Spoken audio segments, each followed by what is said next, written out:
Tai gerai, po tokio truputėlį atodusio mes galėtumėm pradėti mūsų bendrą diskusiją, turint galvoje tris labai įdomius, svarbius pranešimus, pradedant nuo liberalizmo, konservatizmo, įtraukiant trečiąjį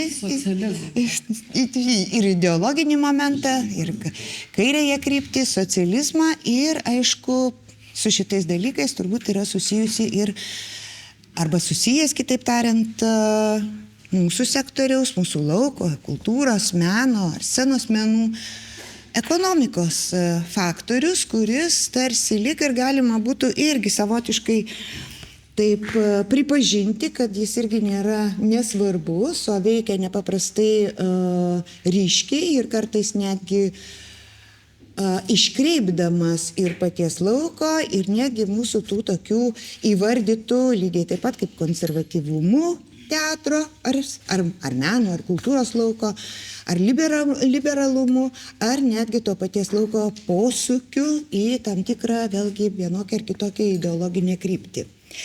Galbūt jūs pirmiausia turite klausimų, ar man iš karto reikėtų irgi užduoti? Aš turiu klausimą. Labai gerai. Ir aš atsiprašau Jolantos, bet čia bus daugiau Rusnei ir Skaidrai klausimas, nes Skaidra užsiminė apie meno rinką. Iš karto duodu Skaidrai.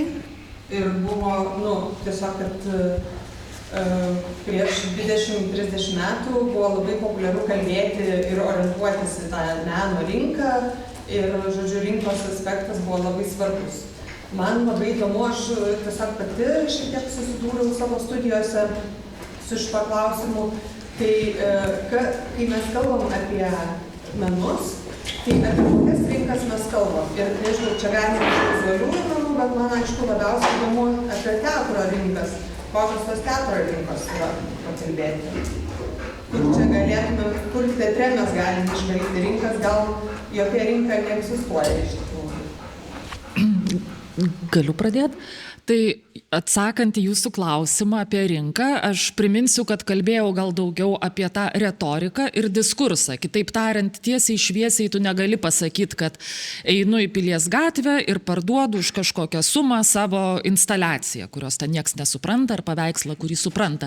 Bet rinkos retorika buvo antiek galinga ir paveiki įvairiose grupėse, kad jinai veikia kaip toks užburiantis terminas. Ir ką žmonės galvojo tą terminą vartodami, galbūt labai skyrėsi. Ilgainiui pradėta kalbėti, kaip aš minėjau, apie tą idėjų rinką, kad iš tikrųjų svarbu, jog mes konkuruotume. Ir konkuruoji dėl ko? Konkuruoji dėl resursų. Dėl kokių resursų? Dėl fondų. Tai Sorošo fondas buvo tam tikru apibrėžtu metu Lietuvoje, bet vėliau viskas po truputį vienaip ar kitaip susiveda į valstybės finansavimą, tarptautinius gal fondus. Ir čia aš kalbu apie labai skirtingus dešimtmečius, ten pirmajam vienai buvo, antrajam kitaip, dabar 4 dešimtmetį jau gyvenam. Tai sąlygos ir sumos skyrėsi ir sakydama rinką, aš dabar, kaip ir jūs užsiminėt, iškart norėčiau patikslinimo, kokią rinką turime minty. Tai vaizduojamuosiuose menuose, aš sakyčiau, egzistuoja daug tų subgrupių ar visokių sektorių.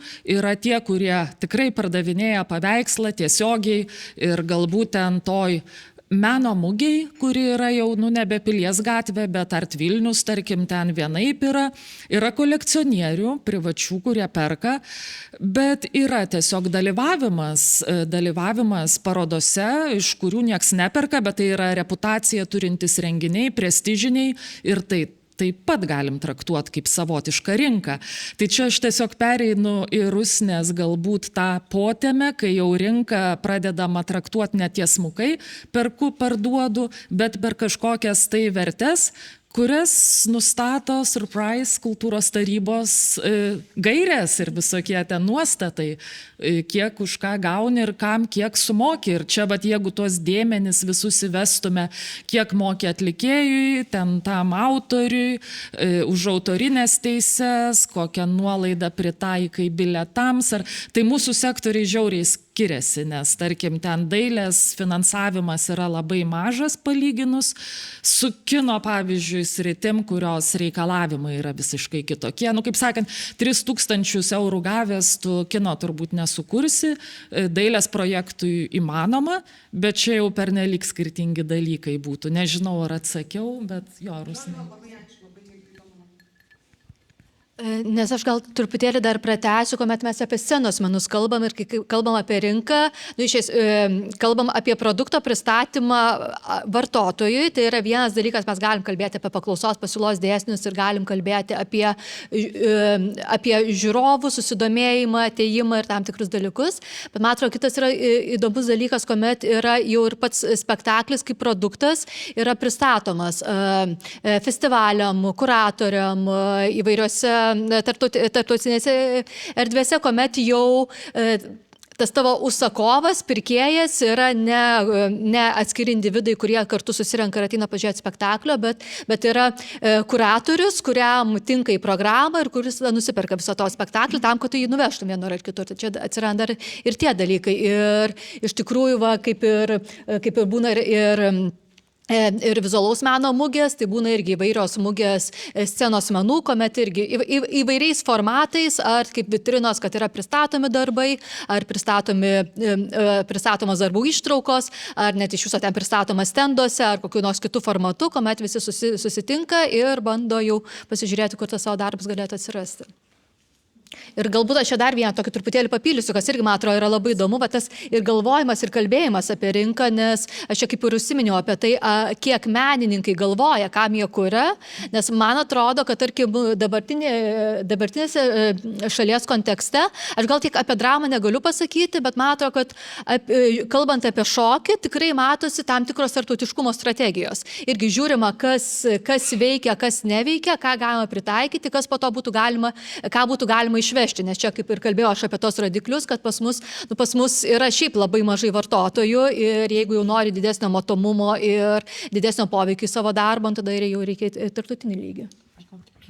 Ir aš atsiprašau labai, Jolanta, aš taip tiesiog pratęsdama, bet Rusnės mintį galvoju, ar ne dažniau dabar kalbam apie auditoriją, netgi ne apie rinką, kad eisiu, parduosiu, bet kokiai auditorijai tą pristatau. Tai čia apie tą retoriką. Aš tai labiau netgi tą klausimą žiūrėčiau iš tokio Adorno Horkheimerio šitos dialektikos, kritinės teorijos pozicijos, kur absoliuti kultūros industrijų kritika, kaip po tokių, kad neturėtų būti, o ypač teatrui, manau, tai yra labai aktualu, jeigu mes žiūrime į teatrą kaip vieną iš svarbiausių politinių dalykų. Po demokratijos kūrimo, pilietinio auklėjimo, nes teatras taip ir gimė, kaip atsirado, tai jo prieinamumas vos neprivalomas turėtų būti, o ne tai, kad skaičiuojamas kiek. Aš, pavyzdžiui, susiduriu su to Lietuvoje, kad teatras yra praktiškai neprieinamas. Nes tu negali taip, staiga tau atsirado laiko nusipirkti bilietą ir patekti į teatrą. Tuo tarpu, kai turėtų būti užtikrinta, kad žmogus galėtų vos neprivalomai ateiti į teatrą, tai aš manau, kad čia iš šitos perspektyvos netgi svarbiau matyti. Bet čia matyt suveikia irgi rinkos dalykai, dėl to, kad už vienus spektaklius vieni sutinka mokėti daugiau, už kitus ne.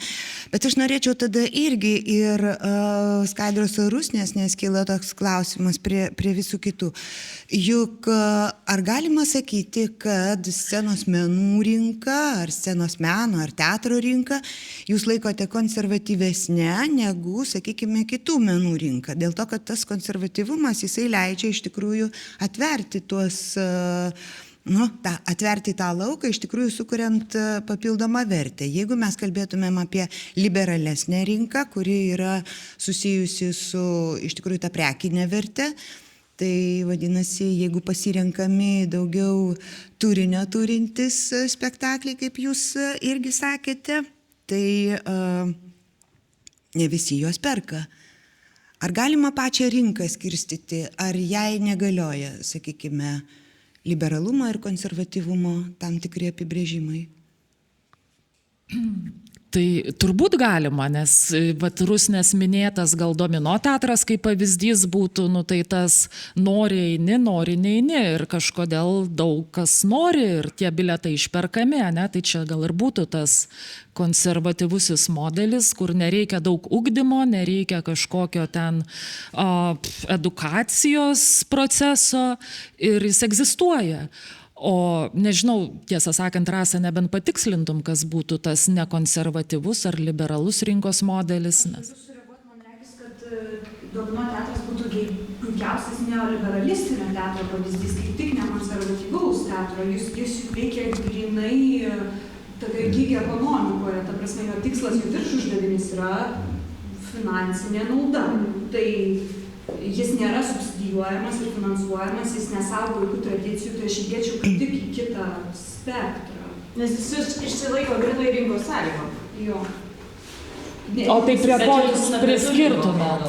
Prie neoliberalaus. Tai neprieštarauja. Tai... Nes ir formos turinio prasme net nėra konservatyvūs. Jie yra gana, kaip pasakyti, jie savo žanre pakankami, bet turime jie ten drąsiai gali kalbėti, turėti keiksmažodžius. Jeigu konservatyvumą laikysime tokį...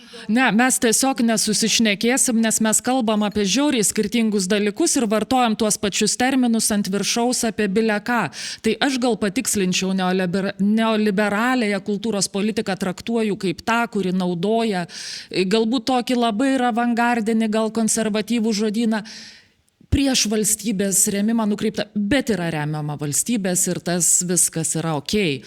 Tai va dabar, įsivardinau tą neoliberalizmą, o kas rodoma Domino teatre konkrečiai aš nežinau, tiesiog nes nevaikštau. Tai... Jo, bet ar tai yra avangardas, ar tai yra tradicija, tai man nelabai groja, bet šiuo atveju, apie rinką kalbam, tai ta rinka būtų, jeigu valstybė neremia, tai nėra neoliberalumas, nes valstybės tas remiamas liberalusis, kaip sakant, programinis, tai truputį kiti dalykai, būtų kalbant grinai apie ekonomiką. Bet aš gal norėčiau, jeigu galima, tas diskusijas tiesiog pakreipti truputį, jeigu apie rinką jau išsisėmėm, nesakau, rinka tai yra toks vėlgi labai, konkretus konceptas, gal Rusnė daugiau išaiškintų tas teorijas rinkos, nes jų yra daug ir ne viena, kaip ir apie organizacijas kalbant, kas yra nevyriausybinė, tai definicijų ne viena. Bet apie kairumą norėčiau pakalbėti, jeigu galima. Gerai, laukiam. Ne, aš tiesiog dėl neoliberalizmo, dėl to, kad tą pavyzdį visiškai irgi taip neseniai rašydama, ieškodama literatūros, ką laiko dabar neoliberaliu teatro pavyzdžių, tai yra spektaklius patirtinius, bendruomeninius spektaklius. Todėl, kad būtent juose ateina žiūrovai, patys dalyvauja, patys ieško sprendimo būdų, patys patiria kažkokius tai dalykus ir jaučiasi dalyvaudami tos naujos ekonominės vertės kūrime savo ir šitam spektakliui. Tai tiesiog čia toks atrodytų iš pirmo žvilgsnio labai keistas palyginimas. Jonas turi klausimą. Taip. O tai kalbama apskritai apie tos dalyvavimą. Apie dalyvavimą. Gal galiu mikrofoną? Apie imersinius, taip. Apie įtraukiamuosius, būtent su tuo žodžiu imersinis spektaklis. Imersinis, jo, bet aš ką turiu omenyje, nes jų yra ne vienas tipas. Taip. Ir yra viena dalis, kuri pas mus gal nėra tiek populiari, kuri yra visiškai formuojama kaip pramoga, kaip kažkoks toksai teatras, kaip theme parkas vos ne, kuriame tu ateini, žaidi pasakos taisyklėmis ir panašiai, pasiėmė alaus ir ten eini pašnekėti su vilku, Taip. ragana. Ir yra kitas, tas imersinis, kuris nėra taip tiesiog, kuris neapeliuoja į pramoginį, tą kaip tokį turinį, kiek daugiau į pasaulėvokos plėtrą. Tai čia tiesiog mūsų konservatyvusis teatro mąstymas, supratimas ir taip toliau, nes imersiniai spektakliai jie iš tikrųjų leidžia žiūrovui būti.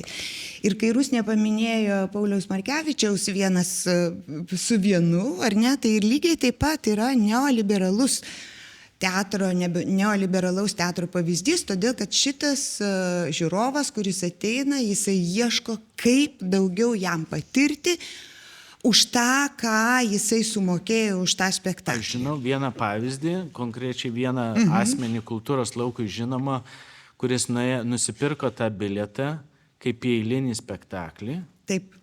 Ir jis buvo visiškam šokė, kai suprato, kad jis vienas yra. Kitaip tariant, jis visiškai neieškojo nieko, ne? Jis pirko tiesiog kaip dalyvavo, kaip tokia. Man kyla klausimas tada automatiškai, jeigu jūs taip keliaujate tuo keliu. Klausimas matyti yra pats užmanimas. Ar yra užmanimas apeliuoti į auditoriją, kuri ieško to potyrio, ar yra užmanimas... Palikti auditoriją be potyrio. Tai va čia ir yra tas paradoksas turbūt, kad jeigu mes kalbame apie patirtinius spektaklius, tai tiesiog tas patirtinis spektaklis turi provokuoti, ieškoti būdų, sukurti tam tikras sąlygas, kad žiūrovas patirtų kažką, kad jis ieškotų to patyrimo, jam yra tam tikros užduotis skiriamos ir taip toliau. Tai... Aha.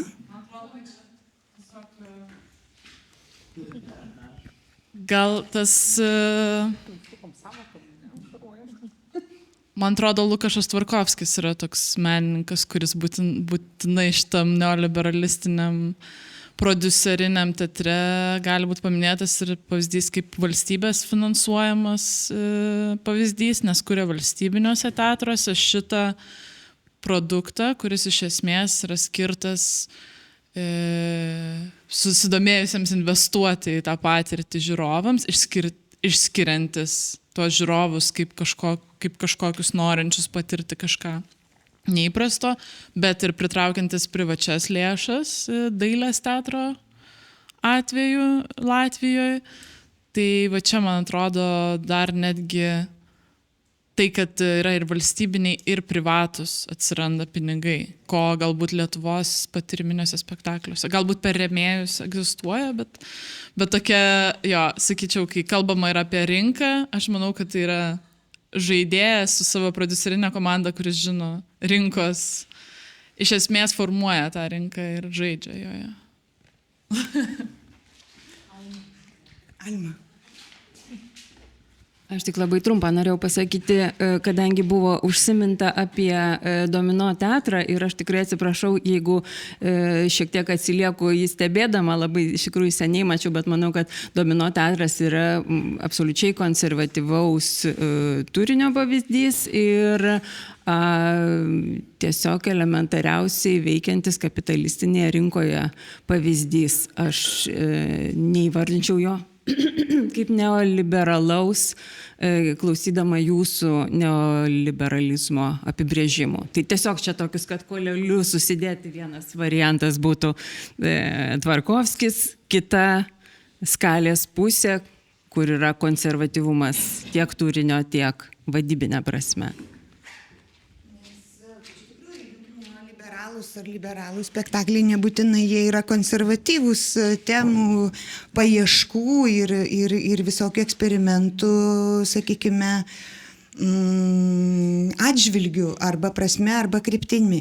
Bet aš noriu, irgi įvesdama arba tiesiog išgirstama tą neoliberalizmo žodį, tai ar apskritai mes galime kalbėti apie šiandieninę kultūrą kaip scenos menų kultūrą, apie neoliberalę ir kokia jinai galėtų būti, ar kokia jinai yra, arba kaip apie tokią, kurioje iš tikrųjų tie konservatyvumo arba liberalumo aspektai, jie vienokiu ar kitokiu būdu yra suderinami. O trečias turbūt būtų dalykas iš tikrųjų, kad mes neturime, bandome turėti, bet vis dėlto neturime tos trečiosios krypties. Trečiosios ideologinės krypties, kuri iš tikrųjų susijusi ar su socialiniais momentais, arba tos kairiosios, sakykime, krypties, nors iš esmės praktiškai dauguma spektaklių, jie orientuojasi, jie kuria tą pridėtinę būtent su socialinė verte arba socialistinė verte susijusią pridėtinę vertę, jeigu taip galima būtų pasakyti. Čia mano retorinis klausimas. Aš tai gal klausydama čia šitų diskusijų, čia liberalus, neoliberalus, čia tas teatras, man labai keista, kad mes tom savokom taip lengvai operuojam, tarytum jos neturi labai konkretaus, aiškiaus apibrėžimo. Vienas iš pagrindinių bruožų neoliberalizmo yra financializacija. Visų gyvenimo sričių ir žmogaus financializacija. Reiškia, kitas žmogus tampa kažkokiu ekonominiu matu. Atsiprašau, bet jau jeigu mes kalbam apie meną, kultūrą, teatrą, tai man šiuo aspektu yra svarbu, kiek tai kišasi turinį ir ne. Pati, tikrai turiu spragą, nebuvau tam Domino teatre, tai pasižadu nueiti ir pasižiūrėti, ar jis yra konservatyvus. Ne, bet man tiesiog yra labai įdomu, nes čia yra visa esmė. Ar kūrėjas, režisierius, aktorius, kurdamas tą spektaklį, laikydamasis visų aukščiausių tradicijos kanonų, tarkim, ir kanonus aš ne konservatyvia prasme sakau, bet, groti smuiku, tu arba gerai groji, arba prastai groji, tai norisi, kad gerai grotų muzikantas, o ne atėjęs tiesiog padžirintų ir sakytų, čia mano tokia išraiška, čia meninė. Ne, vis tiek yra kultūros meno standartai ir ar tai yra konservatyvu ar ne, aš nežinau, aš manau, kad čia yra visiškai kitas klausimas. Bet jeigu tas kūrėjas kuria ir nori uždirbti pinigų, ir jisai tada, ar tai būtų dailininkas, ar nežinau, muzikantas, turbūt gatviai groja, galvoja, jeigu grosiu ten aukščiausio lygio, ten klasikinį kūrinį, galbūt mažiau surinksiu pinigų, o gal ir nežinau, gal patik žmonėm. Bet jeigu tai keičia režisieriaus koncepciją, tai tada taip, tada aš sakyčiau, tai yra neoliberali intervencija, nes tai yra ekonominė intervencija į turinį. Bet jeigu jis to nėra, mes atsiduriam galvodami, ar tas menas konservatyvus ar ne, ir staiga visiškai nebesvarbu tas turinys, tai turinį vertinkim. Žiūrėkit, ir tas turinys, kodėl aš manau, kad menas neturi būti financializuojamas ir matuojamas ekonominiais veiksniais, nes jisai per daug svarbus formuojant mūsų sociumą, mūsų visuomenę ir visada jam bus kritikos, nes visuomenė yra labai labai skirtinga. Bet jeigu tas menas nenukenčia jo įgyvendinimas dėl to, kad jisai negaus pinigų, jeigu jisai bus labai kritiškas, ar ne, aš ateinu kalbėti ir esu, tarkim, kritiška ir žinau, kad mane suės, ar ne, auditorija, bet vis tiek aš žinau, kad tai yra labai svarbu šitai visuomenė ir aš einu kalbėti ir reikia pastatyti vamzdį prie upės, kaip meną, ir mes žinom, kad dalis visuomenės sakys, pastatė kažkokį nuotekų vamzdį ir čia ir kritikuos, bet kita dalis supras šito meninę vertę. Tai mums reikia to meno, mums reikia visokio meno. Man svarbu, kad kūrėjas, kad mes turėtumėm tokias meno rėmimo formas, kurios neįtakotų kūrėjo pasirinkimų. Kūrėjo sąžinės, kūrėjo atsakomybės prieš save, prieš aukščiausius meno standartus ir tuo pačiu, kad jis būtų bendruomeniškas ir jaustų atsakomybę, kad šita visuomenė investuoja į jį tam, kad jisai keistų tą visuomenę. Man tai yra svarbiau. Taip, tai yra svarbu ir lygiai taip pat Rusnės pavyzdžiai. Rusnės darbų pavyzdžiai matyti ir kalba apie tai, dėl to, kad, bet vis dėlto ekonomiškai apskaičiuoti yra verta, kiek kainuoja, kiek įdėtas laikas, jėgos ir taip toliau, ir už kiek parduoti bilietus, bet aš norėčiau dar trečią tada dalyką. Juk tiek prie nevyriausybinio sektoriaus, tiek prie administravimo nepriklausomų grupių spektaklių, ta dalis, kuri nėra finansuojama arba surasta, ji vis dėlto tenka valstybei. Tai yra visų pinigai. Ir pavyzdžiui, gal aš nenoriu remti tokio meno. Kaip čia? Ne. Kaip čia? Nes mes visą laiką pripratę. Iš tikrųjų, jeigu nėra, yra valstybės. Kai ir jūs minėjote valstybė, tai kokį tada jūs tikslą keliate, galvojate, ar tai yra iš tikrųjų tas gelbėjimosi rato šaltinis, ar tai yra kažkas, nes mes kažkokią tai dalį vis dėlto perkeliame ant valstybės finansavimo pečių. Bet man atrodo, kad va čia ir yra esmė ir va, apie ką mes kalbam, kad tam tikras turinys, jisai gali atsirasti tik tais, turinys ir infrastruktūra ir panašiai gali atsirasti tik tais investuojant į tai valstybei. Ir man irgi patinka visai, kad čia savokos truputėlį keičiasi, nes mes vis mažiau kalbam apie remimą, mažiau arba ten pagalbą, ten valstybės ir panašiai kalbam apie tam tikrą investiciją, kuri galbūt atsiperka ne vien finansė, bet visom kitom išraiškom.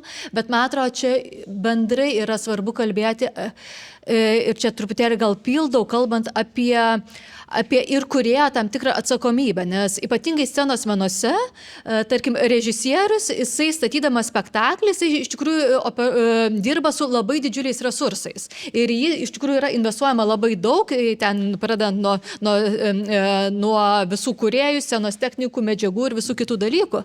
Ir aš kažkaip pastaruoju metu labai daug apie tai galvoju ir apie darbus, kuriuos pati prodiusuoju, apie tai gerai, mes turim tokią lėšų sumą, jinai patikima režisieriui su prodiuseriu, kokį rezultatą mes iš to turime, koks yra spektaklis, kokia yra nauda visuomeniai,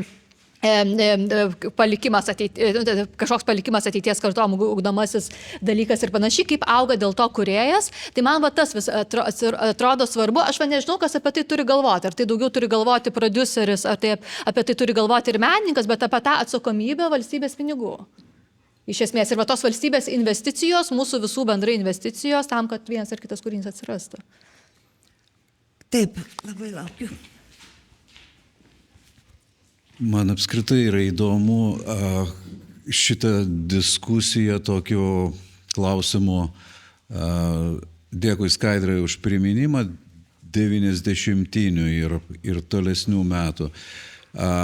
Ir tada buvo pranešime vartojamas būtasis kartinis, kiek jis yra esamasis.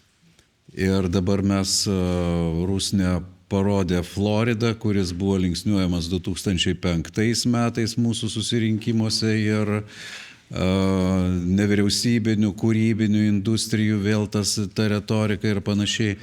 Ir praeitą ar užpraeitą savaitę mes su Jonu dalyvavome vienoje diskusijoje nuotoliniai su kultūros ministerija, kur ten irgi buvo maždaug kalbama 90-inių terminais. Ir tai, kokį meną čia turim remti ir taip toliau, tokia abstrakti labai diskusija. Tai klausimas būtų tiesiog toks, ar dar vis iš tiesų galioja tas būtasis kartinis esamasis laikas dabar, nes dar kažko mes neįrodom. Man irgi buvo labai įdomu išgirsti, pavyzdžiui, tos pačius šalia to ir ką mes turėjom, tai buvo diskusija į tą pačią strategiją 26-40. Ir kur kartojasi tie patys klausimai, aš jau kelintą kartą juos girdžiu, bet ten buvę žmonės ten pakartojo, kad jie kartojasi ten nuo vos ne Jurašo laikų. Bet kitas dalykas, kurį dar norėčiau pastebėti, jūsų kalboje buvo paminėtas toks dalykas, kad galbūt mums nereikia iš viso remti kultūros kaip tokios, tarytum 90-ųjų, ir aš jį girdėjau praktiškai šių metų bėgyje.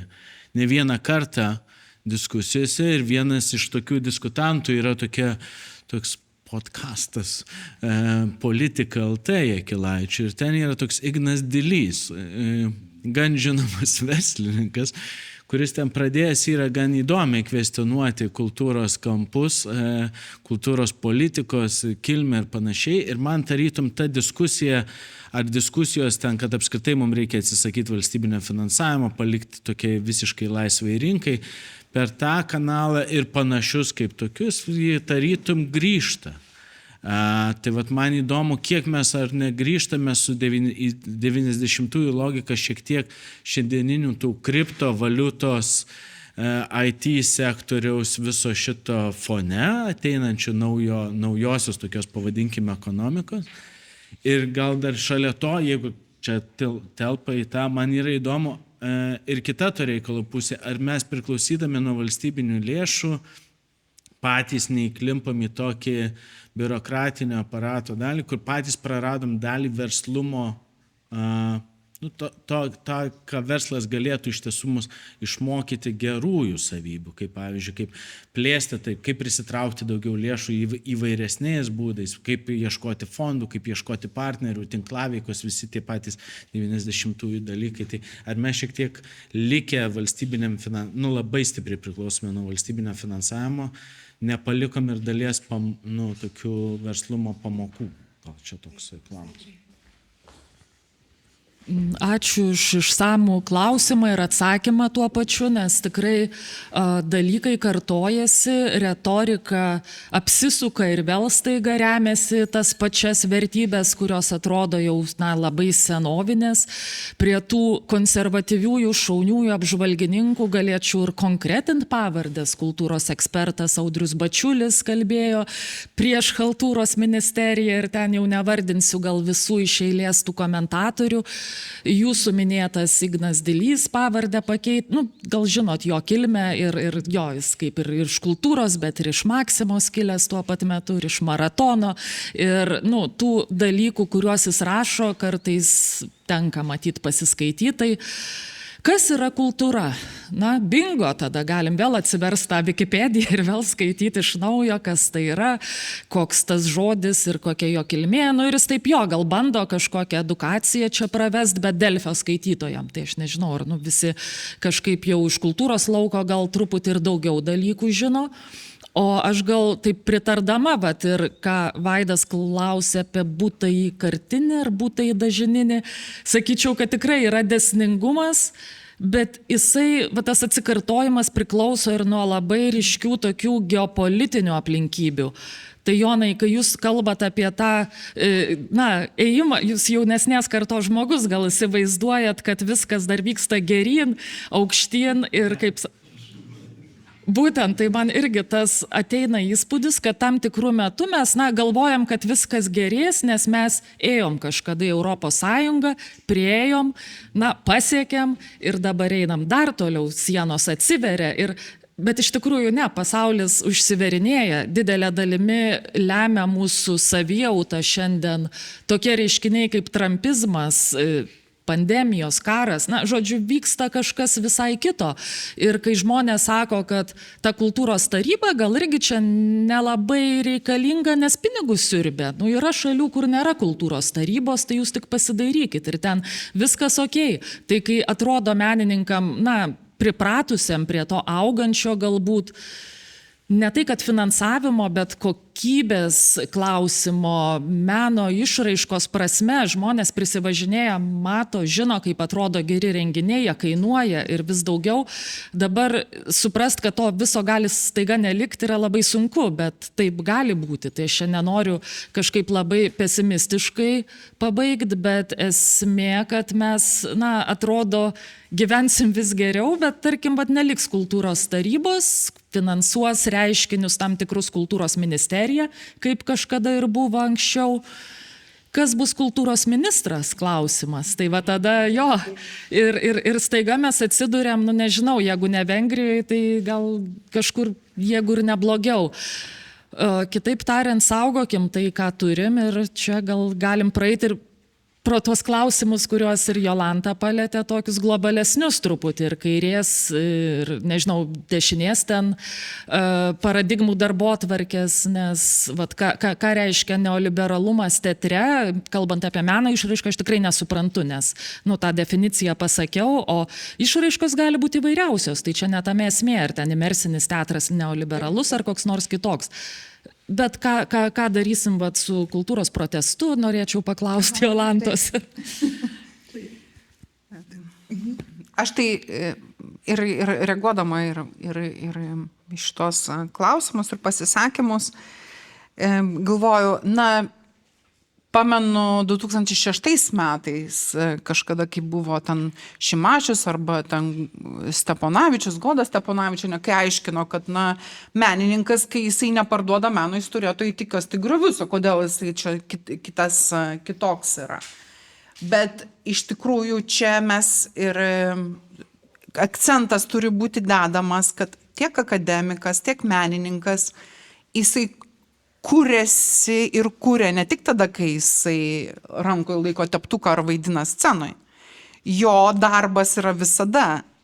Ir dėl to joks, ta prasme, neoliberalus finansavimo, mecenavimo modelis nėra pakankamas dėl to, kad jisai neapmoka tikrojo kūrybinio laiko, mąstymo laiko. Todėl vis tiek mes turime turėti tą valstybinį finansavimą, kuris taip gali būti biurokratizuotas ir gali biurokratizuoti patį meną, apie ką labai daug kalba, beje ir Lūžėje mes nemažai tų diskusijų straipsnių turėjom apie tai, kaip visi tie fondų duodami pinigai suveda jau į tą meną, į tam tikrus vėlgi kažkokias formuluotės biurokratinės, nes menininkas teikdamas paraiškas jau save redukuoja į kažkokius, kad gautų tą finansavimą. Tai to neturėtų būti, turi būti kažkokios rastos formos ir tas balansas. Ir jeigu mes grįžtam prie pokalbio apie kultūros protestą, tai viltis ir buvo, kai jis prasidėjo, kad įvairiausi šitie klausimai ir šitos problemos, kaip toks klausimas, kaip kultūros finansavimas, išlaikymas, atlyginimai būtų iškeltas. Ir aš suprantu, kad negalima primesti socialiniam judėjimui, ko jis turi reikalauti. Ne, tai jisai yra toks, koks jis yra. Bet jo perspektyva būtų kur kas geresnė ir jis turėtų daugiau įtakos ir transformuojančios galios, jeigu jisai veiktų pagal šitos metodus ir darytų tai. Jolanta, vat kirbėjo man visada tas klausimas, kai pranešimas skaitai, kas yra ta kairė.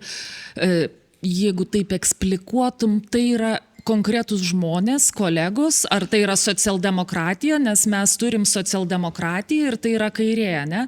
Bet kokią jie politiką vykdė, ar tai yra kairė? Ir dabar aš galvoju apie tą nuostabų kultūros ministrą vienos savaitės, kuris buvo tobula kairė, nes jo retorika buvo apie tuos vargšus, reiškia, garažiukose tapančius, vargšelius. Ir kaip čia su ta kairė tada, kurioj vietoj atsiranda kairė, ir gal galėtum truputį išplėsti tą matymą ir apie geopolitinės aplinkybės kalbant, ir apie tam tikras socialinės ir socialistinės vertybės. Nes jeigu žmogus atmeta sovietmetį, tai jis dar nėra dešinė automatiškai, nes yra dalykai, kurie nuo karo Ukrainoje pradžios labai stipriai pasikeitė. Ir kodėl buvo sukilta prieš šitą valdžią, kai atėjo yra tam tikros labai konkrečios priežastys, neskirstant žmonių, į ką jie ten pagal vadovėlį reiškia. Tai man tiesiog smalsu, kas yra kairė. Tai aš savo pranešimą dėl to ir pradėjau apie bohemą. O kas yra bohema tada? Aš jau išrašau.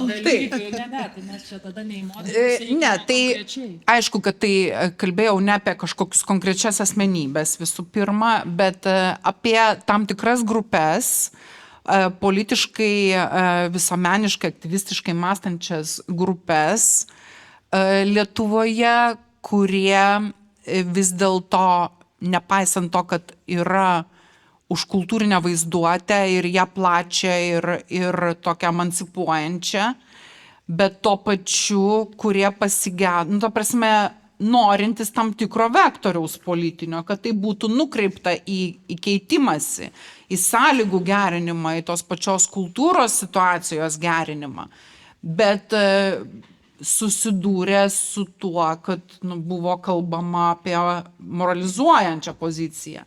Tai ta moralizuojanti pozicija beje irgi labai susijusi su geopolitinė situacija. Aš suprantu, kad jinai buvo tas vis tiek karo Ukrainoje fone. Aš dar paminėčiau Žemaitaičio šutvę. Taip, man kažkaip nesinori čia, redukuoti, nes aš nelaikau nei tų socialdemokratų labai kairiaisiais, nors, vis tiek, čia toks tarytum visiškai neginant kažkokių politinių pozicijų ar politinių partijų. Realiai visi tie veikėjai politiniai man jie nieko nesiskiria. Aš iš vis kalbu apie tai, kad yra tam tikras politinis elitas, kuris yra padaręs taip, kad tie elitai negalėtų keistis.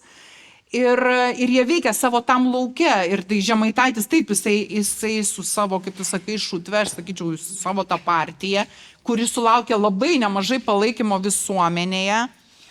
Jie kalbėjo apie tam tikrus dalykus. Ir kaip aš sakiau, ironiškai įsipaišė į tą kairiųjų, šiek tiek diskusiją apie kultūrą, kiek jinai turi būti elitistinė, kiek jinai turi būti bendruomeniška.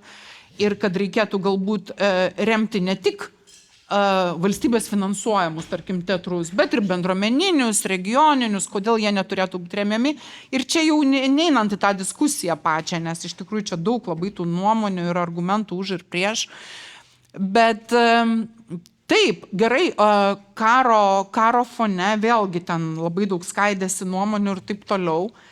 Bet, pripažink, kad ta atšaukimo kultūra kartais visiškai neteisėta prie žmonės, kurie nei skatina nei karo, nei ne karo ir supranta situaciją, bet buvo užsipuolami.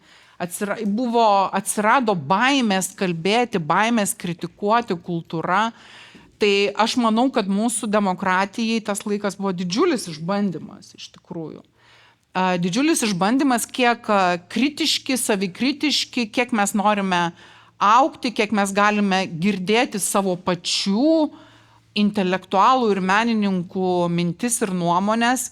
Ir staiga paaiškėjo, kad kažkaip labai negalim ir kad galbūt tas negalėjimas girdėti ateina irgi iš kažkokios baimės, o ne iš vizijų matymo. Ir taip, grįžtant prie to kultūros judėjimo, kaip kairioji, aš norėjau, kad jis būtų labiau socialiai ekonomiškai transformuojantis. Man nepakako to. Aš tiesiog tik tai norėjau grįžti prie jūsų pranešimo, kuriame jūs iš principo pristatot kultūros protestą kaip tam tikrą pilietinį, tai yra viduje valstybės tokį civilinį susiformavusi socialinio atsinaujinimo sąjūdį, kuriam jūs iškėlėte tam tikrą kritiką, kaip nesugebėjusiai suformuluoti tam tikrų dalykų ir taip toliau, bet jūs visiškai neminėjote esminio sando, vieno iš esminių sandų, kuris išjudino, apskritai pajudino visą šitą dalyką, tai yra valstybingumo praradimo pavojų.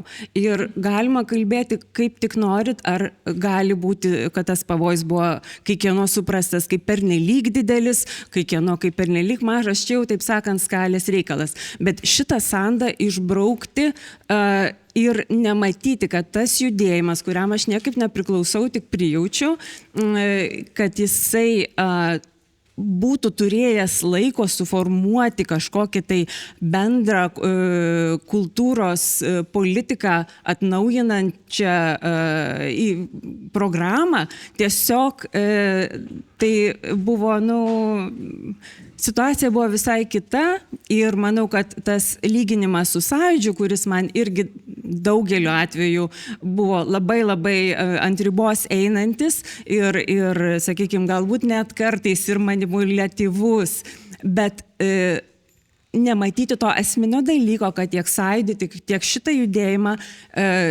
pirmiausia vedė į priekį nenoras atnaujinti socialinę struktūrą, nenoras atnaujinti kultūros politikos pamatus, nenoras pagerinti kultūros darbuotojų situaciją, o pirmiausia, ir kuo tas judėjimas patraukė daugybę žmonių, kurie niekaip nėra susiję, tai būtent ta valstybingumo krizės situacija. Antras momentas, jūs paminėjote, kad kalbėdami apie, atsakydami į tam tikrą kalbėjimą apie gatvės politikavimą ir pasakymas, ir jūs interpretavot posakį, kad mes nesame gatvė, jūs tą interpretavote kaip nesitapatinimą su darbininkų klase. Man rodos, kad čia šita paradigma visiškai neveikia, nes žmonės apie tai kalbėdami sakė, kad jie nėra gatvė, ta prasme, kad jie yra profesionalai tos srities. Ir čia visai kitos paradigmos veikia. Taip, kad valstybingumo paradigma ir profesionalumo ir neprofesionalumo paradigma, mano supratimu, buvo esminiai poliai šitam judėjimui susikurti ir vystytis.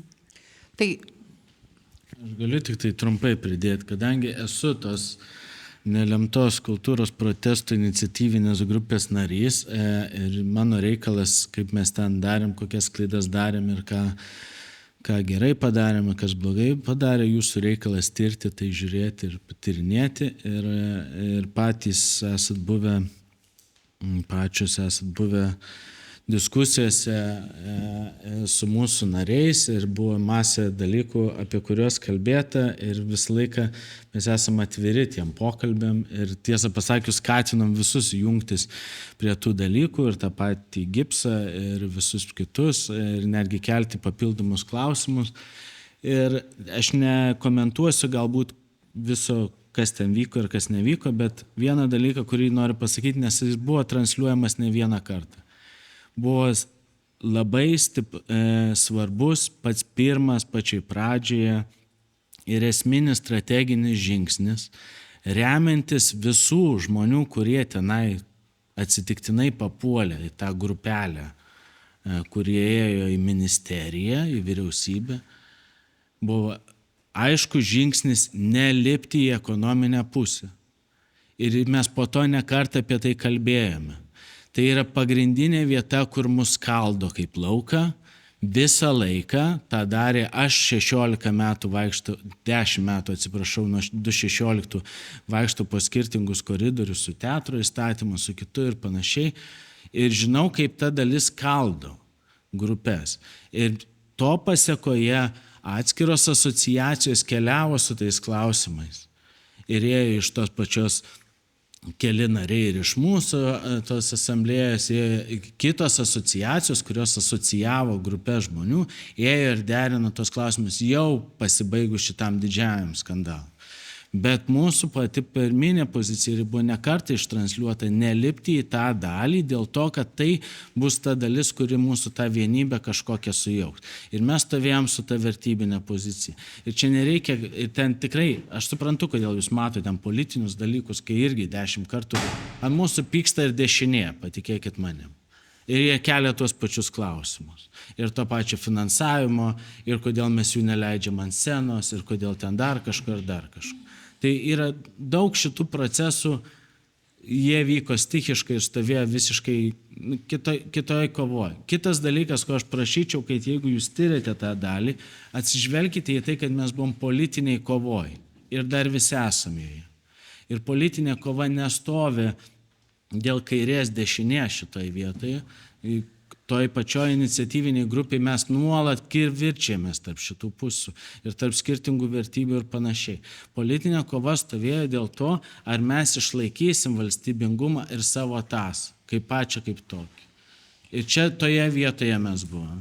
Tai aš galvoju, reikia suprasti, kad šiandien komunikacija yra labai svarbus politinis ginklas, jis neina per žiniasklaidą tik tai, jis eina per krūvą skirtingų sričių ir į krūvą skirtingų tikslinių auditorijų nutaikytas. Ir mes ne vieną kartą atsiradom tose situacijose, kur pasimtas tekstas iš vieno konteksto, padedamas į kitą ir aiškinamas dar trečiai. Tai man atrodo, tyrimui svarbu atsižvelgti į tai. Tai aš tik tiek norėjau pakomentuoti. Dėkui. Bet siūlyčiau nenuklypti į protestą, prisilaikykime prie ten. Tiesiog irgi labai prašyčiau, kad neužtęsti labai ilgai tos temos, gerai? Dar nežinau, aš tik tai pradedu galvoju apie tai, bet dar anksti čia pasakyti. Tai aš tik tais norėjau sureaguoti į tą diskusiją. Tai jeigu kultūros protesto du tokie reikalavimai blokai buvo, kaip jūs sakėt, profesionalumas ir valstybingumas, tai taip, ta prasme, profesionalumas, kilo protestas iš tikrųjų dėl to, kad buvo pastatytas žmogus, kuris yra visiškai nieko bendro su kultūra neturi ir jis buvo patrauktas. Bet aš atsiprašau, ta prasme, tai aš nemačiau jokios grėsmės valstybingumui. Ir čia šitas mitas yra mitas. Ir tai buvo retorika. Retorika ir nieko daugiau. Ir, bet tai ta prasme, bet tai palaukit, leiskit man pabaigti. Tai ir kai žmonės, kurie tyrė, kaip Ainė Ramonaitė, kiti politologai, kurie tyria Lietuvos politinį lauką ir demokratiją, sako, sorry, nėra čia jokios grėsmės valstybingumui. Kodėl? Dėl to, kad Žemaitaitis atėjo, niekada Žemaitaitis ir jo ta baisi chebra neturės jokios esminės galingos galios ir grėsmės nebuvo. Čia buvo dūmų uždanga ir mitas, kuris brendo ir toliau visą tai kažkaip vyksta. Ar ne? Tai ta prasme, tai jeigu mes kalbame, tai jeigu yra judėjimas, kuris, taip sakant, analitiškai neįžvelgia ir prašauna analitiškai ir kelia ir kalba, tai tada, ta prasme, tas judėjimas. Ir tada mano klausimas judėjimo dalyviams ir prijaučiantiems, tai kada dings tas ženklelis? Kada ta kultūra nustos kristi? Kai ateis konservatorių valdžia? Kada?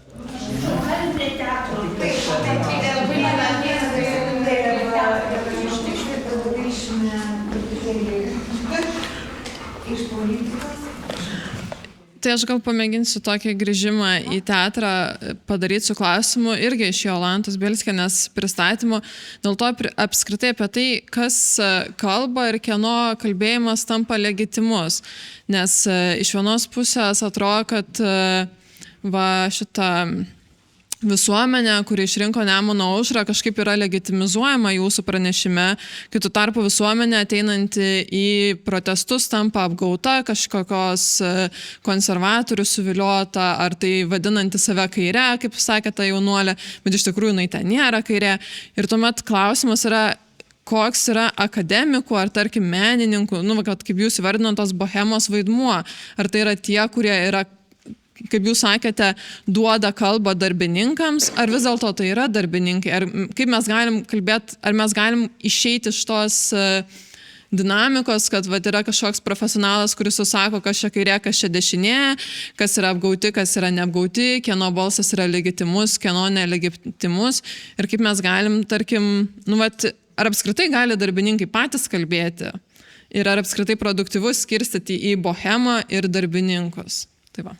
Ne, tai tame ir esmė, kad aš ir pasakiau, kad bohema yra ta, kuri paskui kalbasi ir įtraukia darbininkus, o ne tik kalba už juos. Sakėte, duoda kalbą. Ne, aš labai girdžiu labai daug interpretacijų to, ką aš pasakiau, ko aš nesakiau, bet, čia mes galim tikrai daug diskutuoti apie tai, bet iš tiesų, ir čia grįžtant ir prie Jono pasakymo, tai jūs skirkit dalykus. Niekas nesako kokiam nors judėjimui, ką jisai turi daryti ir ko jis neturi daryti. Viskas yra tvarkoj. Pats judėjimas, jis gali būti koks jis nori.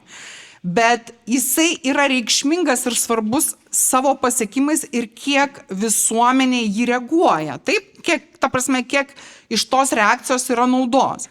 Tai gali visuomenė, akademikai nekreipti dėmesio ir visiškai neanalizuoti ir sakyti, tai tegul būna, bet aš manau, kad kuo daugiau yra kreipiamas dėmesys, to daugiau reikšmės yra suteikiama šitam judėjimui. Ir vėlgi iš tiesų ir atsakant į jūsų tą klausimą, taip, realiai stebint procesus, stebint tos, dėl ko aš ir savo pranešime paminėjau, kad ne mažiausią vaidmenį tam suvaidino, kada visa tai vyko ir kokia valdžia buvo kritikuojama ir siekiama nuversti. Nes realiai analizuojant, kokia buvo grėsmė valstybingumui iš vidaus per vidinę politiką, ta prasme per partijų, koalicijų formavimą buvo grėsmė valstybei, aš tikrai tokios, man net buvo keistas šitas kalbėjimas, ta prasme, kokia grėsmė. Uzurpuoti valdžią buvo bandama, būdavo sunaikinti demokratinius procesus, grėsmė dėl to, kad rinkėjai išrinko ne taip, kaip norėjo, tai čia kaip tik šitoks pasakymas yra grėsmė demokratijai. Kritikuoti, reikalauti, kad demokratinis procesas būtų atšauktas, yra pavojingiau. Jeigu mes kalbam apie karo grėsmę, tai čia yra jau kitas niuansas. Bet tai, ta prasme, karo grėsmė ir aš čia suprantu Skaidros klausimą apie tos cancel culture, tu daugiau turiu omeny, ar ne, su to karo grėsme, nes buvo daug akademinių kritiškų pasisakymų paneigta ir nucancelinta, nes tipo dėl to, kad jie nesupranta karo grėsmės, kalba apie kažkokius taikos balandžius ir čia tai buvo irgi tos grėsmės ir čia viskas susiliejo į vieną. Tas politiniam procesui, socialiniam judėjimui yra svarbu, koks yra laikas, kokia yra konsteliacija politinė, negalima to atmesti. Jinai visada priduos savo spalvas. Visada priduos savo spalvą. Jolanta, aš tik galvoju, mes tada įsivardinkim, valdžia yra kairioji ar ne, nes labai daug yra to kalbėjimo, nu tu priskiri vienas reikšmės. Aš niekada, ta prasme, tai pasakyk dabar, ar valdžia kairioji ar ne. Dabartinės valdžios niekada neįvardinčiau kaip kairės. Tai o kokia jinai yra tada? Yra jokia ir visokia. Ta prasme, kas yra socialdemokratai tada, ar kairė ar dešinė? Todėl, kad pas tai mus tu pasakyk man. Ne, tai aš klausiu, nes tai aš dabar, konkrečiai klausiu prelegentės, nes ir taip sakoma. Ir Aš dabar, jeigu taip. kalbam apie tą valdžią proformą, kuri yra socialdemokratai, kurie proforma yra kairieji, tai valdžioje yra kaip ir kairioji ta, reiškia, galia. Kai bežiūrėtum, tada aš bandau truputį, kaip sakant, tas diskusijas gal mažiau emocingas daryti ir bandyti klausti savęs, kas tada yra ta konservatyvioji kultūros politika. Tai vat konservatyvioji kultūros politika galbūt, tarkim, kultūros kongreso nariai, kurie turi savo darbotvarkę, nežinau, gal kas esat girdėjęs apie tokį kongresą, kuris siūlo kurti kultūros kanoną. Ir konservatoriai turbūt visi sutartumėt, ne, jie nėra valdžios atstovai, kultūrinis darinys, kuris eina pas dabartinę valdžią ir susitvarko reikalus su socialdemokratais ir socialdemokratų kultūros ministrė. Ta prasme, patys pirmieji, kurie atėjo, tai buvo ne iš kažkokių organizacijų atstovai, o ten po savaitės to ministro jau stovėjo, kaip sakant, ministerijoje kultūros kongresas. Nes labai palankus laikas, taip konservatyviai apsitvarkyti, kol čia vyksta visokie sąmyšiai. Tai, bandau konkretinti tą mūsų supratimą apie konservatyvizmą ar liberalizmą kultūros politikoje. Nes jeigu kalbam apie visas tas politinės partijas ir kas jos yra iš tikrųjų, tada kaip jos vadinasi, tada kas yra kairieji intelektualai, kas yra tie, kurie iš tikrųjų kovoja už valstybę ir jie įsivardija kaip kairieji, ta prasme labai daug atsiranda to susimalimo. Taip, bet ir ką aš ir paminėjau, kalbėdama, kad buvo vis dėlto tas momentas, visas tas sąjūdis sutapo, kai buvo tikimasi, kad vyksta tas labiau kairysis virsmas socdemų partijoje, ar ne? Nes atėjo tada Inga Ruginienė, kuri ateina iš profsąjungų. Ir Gintautas Paluckas, jeigu nekalbam apie visas tas šitos skandalus, bet jo retorika buvo gan kairioji. Ir dalykus, kurį šitą valdžią norėjo padaryti, būtent ekonominius, socialinius pakeitimus, jie buvo iš kairės pozicijos. Ir dabar, tarkim, buvo darbo kodekso pakeitimai, kurie yra labai į kairę. Tai mes negalim sakyti, kad ta valdžia yra konservatorių valdžia. Jinai yra į kairę. Ir tas momentas buvo jausmas tuo metu, kad kalbėjimas, kad yra siekiamas, kad bus čia valstybės žlugs ir taip toliau, atrodė grinai kaip konservatorių inicijuojamas kalbėjimas prieš tą valdžią, kuri buvo ką tik legitimai išrinkta ir kuri žadėjo tuo metu, kad bus gan kairios reformos daromos. Ir taip atrodė, ar tai buvo atsitiktinis sutapimas, bet dabar iš jūsų klausimo atrodo, kad nebuvo atsitiktinis, nes jūs sakot, kad esminė problema, kurią kėlė kultūros protestas, buvo gelbėti valstybę nuo sugriovimo. Mes kėlėm klausimą, labai paprastai, kiekvienam kėlėm klausimą, vyriausybės, ministrai pirmininkai, prezidentui, klausimą, jeigu nėra, nėra, pasakykit, kad tikrai nėra.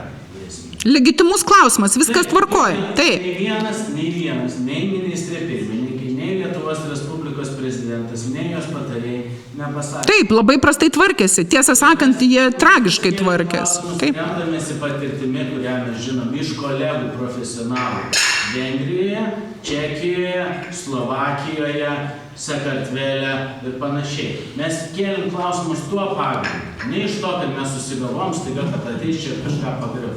Mes žinom, kaip periminėja institucijas, matėm tą patirtį, apie tai kalba pusė Europos ir mes tiesiog reagavom į tą dalyką. Tai viskas tvarko, aš sakau, jūs darot, ką jūs darot. Jūs sakot, valdžia buvo ką tik išrinkta metai buvo praėję nuo rinkimų. Buvo pasikeitusi, koalicija buvo. Metai buvo praėję. Aš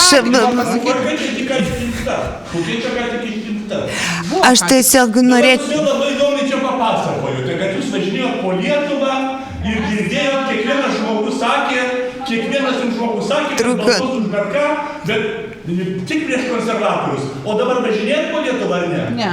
Nu tai pavažinėjai, jūs pasakys kiekvienas žmogus, kad balsuos už bet ką, bet tik prieš socialdemokratus. Aš važinėjau po Lietuvą 50 metų ir nepriklausomai Lietuvoje pasiekus midterm, vidurį reiškia, visą laiką girdžiu tą patį, kad balsuosiu nesvarbu kas valdžioje, kairieji, dešinėje, gelbėtojai, atėjus rinkimams balsuosiu už ką nors, tik ne už valdančius. Čia yra Lietuvos fenomenas, tai čia niekas čia daugiau nepasakė ypatingo. Tai... Čia Lietuvos visada būna. Ačiū, Gyti. O mano supratimu šitas visas protestas buvo antipopulistinis. Ir kai jūs sako, čia nebuvo jokios grėsmės valstybei, tai savo laiku ir Trumpas, ir Orbanas, ir Hitleris buvo tik klounai. Kuo tai baigėsi, puikiai žinom. Tai aš tiesiog jau irgi, kadangi tas klausimas visiems toksai aktualus ir svarbus, tai matyt, ta diskusija irgi išsiplėtė iki daugumos. Aš nesu nei politikė, nei tikrai vienokiu ar kitokiu būdu, bet ir aš suprantu, kad tiek šiandienos pranešimai, tiek ir prisiminimai apie tai, kas buvo, jie iš tikrųjų mumyse vienokiu ar kitokiu būdu daugiau ar mažiau sužadina poreikį suvokti ideologiją ir politiką kiekviename savo meninėme ar pasirinkimo žingsnyje. Be šito iš tikrųjų, ar tai būtų dešinėje, ar kairėje, ar liberalus menas, ar konservatyvus, vis tiek menininkas turi turėti savo pažiūras ir tos pažiūros yra paremtos vienokiu ar kitokiu. Ar tai būtų tikslas, ar tai būtų be tikslo, bet šiaip jau iš ties reikia turėti irgi atsakomybę prieš savo pažiūras. Tai man atrodo, kad tik tai tokia situacija ir sukėlė tokią diskusiją, nes kiekvienas prisiminė, kiek jisai buvo, kiek dalyvavo šituose įvykiuose ir beklausydama ir kitų pranešimų, ir Skaidros, ir sakykime, Rusnės, aš savo užsirašiau ir skaitydama ten papildomas knygelės jau savarankiškai savo užsirašiau vieną tokį paprastą dalyką, kad tiek mūsų retorika, ypatingai tais 90-aisiais, 90-tiniais, tiek ir dabar ji labai remiasi anglosaksišką teoriją ir istoriją. Ir galbūt aš nežinau, mes tiesiog gal ir linkę į kažkokias tokias, ar būtent anglų kalba knygų teorijų skaitimą ir persėmimą. Ir net jeigu palygintume, sakykime, Kultūros asamblėją su 68-aisiais Paryžiaus revoliucija, kas tikrai, tiesą pasakius, tik tiek, kad jie jau pasiekė savo tikslų, o čia tie tikslai nebuvo realizuoti. Mes turime germanišką, vokiškai kalbantį pasaulį, kuris truputėlį kitaip elgesi, nes tai yra jų istorija, filosofija, pradedant, kaip jūs minėjote, irgi Horkheimeriu prieš kultūros industrijas. Tiesiog galbūt irgi tas laukas kažkokių tai žinių, kaip mes sakome, žinių visuomenė, politinė visuomenė, labai norėtųsi, kad ji nebūtų uždara vien tik tai vienos kalbos, vienos tapatybės arba vienos ar vienokios ar kitokios etninės grupės ribose. Tai šito ir savo ir kitiems linkėčiau, dėl to, kad kiekvienas iš mūsų ir čia, kurie yra susirinkę, jie turi šiek tiek ir kitokių patirčių, ne tik lietuvių, bet, sakykime, ar vokiškos patirties, prancūziškos patirties, apie ką mes kalbėsime jau net ir antroje dalyje. Tai tas, man atrodo, nepaprastai svarbu ir kiekvieną ar ten filosofą, ar sakykime, teoretiką paėmus iš kitos šalies, galbūt tos struktūros ir tie požiūriai šiek tiek pasikeistų. O grįžtant prie teatro, turbūt paskutinis ir mano retorinis klausimas, tai kiek tas teatras turi turėti tos ideologijos. Bet čia aš klausiu jau auditorijos, ar jis turi ją turėti ir kokia ji galėtų būti šiandien.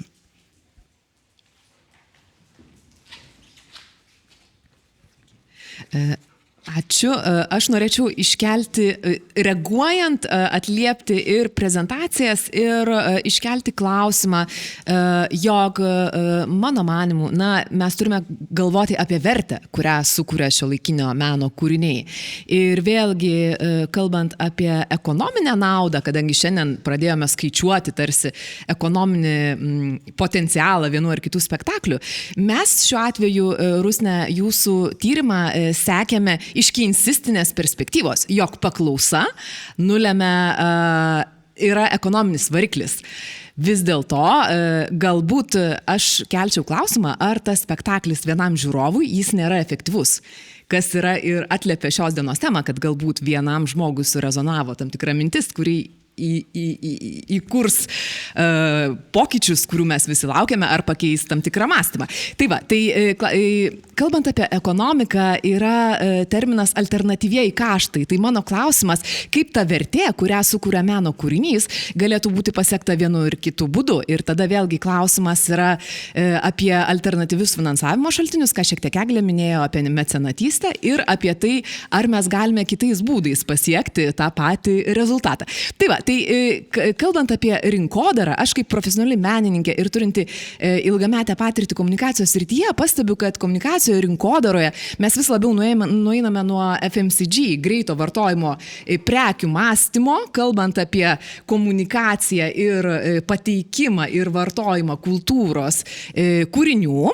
Ir klausimas būtų, kaip jūs galvojate, kokios šiuolaikinės teorijos galėtų būti aktualios ir galbūt iš gretimų sričių geriau atliepti dabartinės tendencijas, nes tarkim komunikacijų rinkodarį vis labiau kalbame apie lifetime value vadinamąją, kiek per kūrėjas per savo veiklos metus sugeneruoja rezultato ir jį dažnai yra istorinė. Mes negalime kalbėti tik apie praeito sezono spektaklius, o galvoti apie ilgalaikę perspektyvą ir kaip vienas ar kitas kūrėjas sukūrė kūrinius per savo visą veiklos kelią. Tai mano klausimas būtų, kalbant apie šiuolaikinį teatrą, ar tikrai poveikis vienam žiūrovui yra per menkas ir kitas, galbūt yra tam tikrų teorijų, kuriomis norėtumėte pasidalinti, kas manote, kad atliepia šiandienos kūrėjo ir žiūrovo perspektyvas. Dėkui. Aš dabar galvoju, galbūt aš buvau netinkamai suprasta, nes jeigu mes žiūrim grinai iš ekonominės perspektyvos, tai ta investicija į vieną žiūrovą tai tikriausiai yra ganėtinai didelė, bet kadangi aš kalbėjau šalia apie visą esamą kultūrinę vertę, kuri kaip ir pagrindžia, kodėl tas poveikis kaip ir nėra per menkas ir dėl ko atsiranda finansavimo galimybės ir tam tikri dalykai. Ir čia, aišku, ir galima čia kalbėti ir apie, tarkim, apie menininkus, apie menininko karjeros tam tikrą dalį, nes aš dabar žiūrėjau labiau iš vartotojo perspektyvos, iš žiūrovo perspektyvos, bet tarkim, jeigu mes žiūrim iš menininko, ką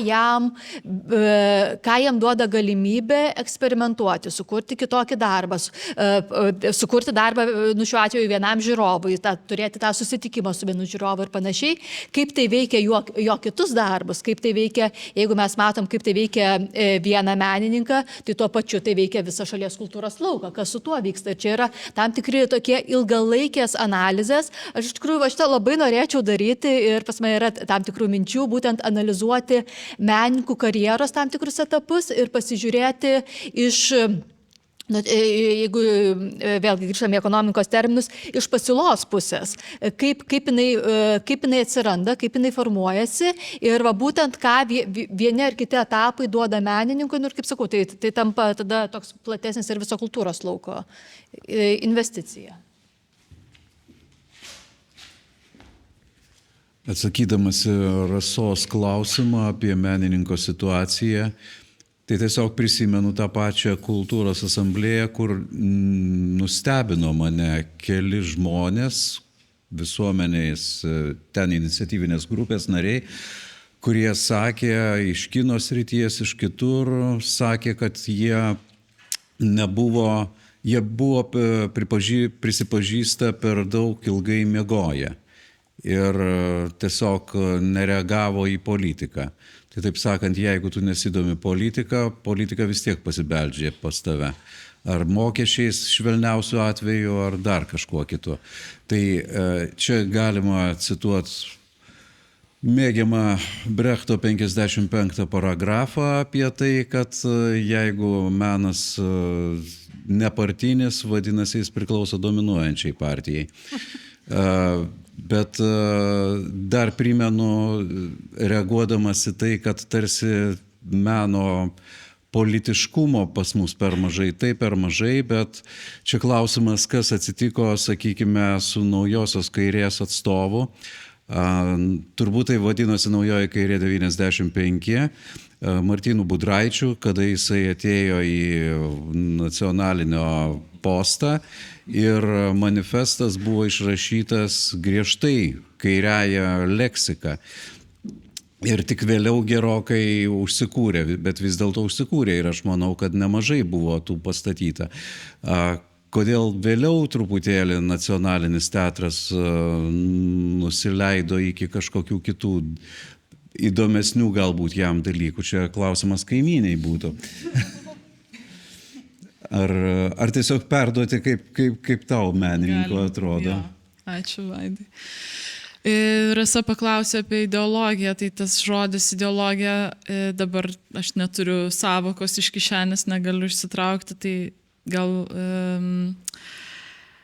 ideologija skamba kaip savotiški pančiai, galbūt čia irgi trauma vis dėlto mūsų ir šalies, kad mes gyvename tam tikroje ideologijoje, o paskui pakliuvom į pasaulį, kuris irgi aš dažnai šiaip galvoju, kad mes į kapitalizmą iššokom jo vėlyvoje stadijoje, negavom pasimėgauti ir iš karto sužinojom, kaip tai blogai yra. Ne? Tai tada labai sunku save rasti kažkokioj apskritai ideologijoje, nes esam tokiam amžiui, kai matom visko trūkumus, galbūt ir mano kartą esam papuolę į tokią situaciją, kad tu sužinai apie, sunku turėti svajonių ir sunku, kad turėti tokių, kaip čia pavadinti, utopinių vilčių, kai pasaulis labai greit pasirodo tokiam tamsiausiam formom, esant jaunų žmogum iškart.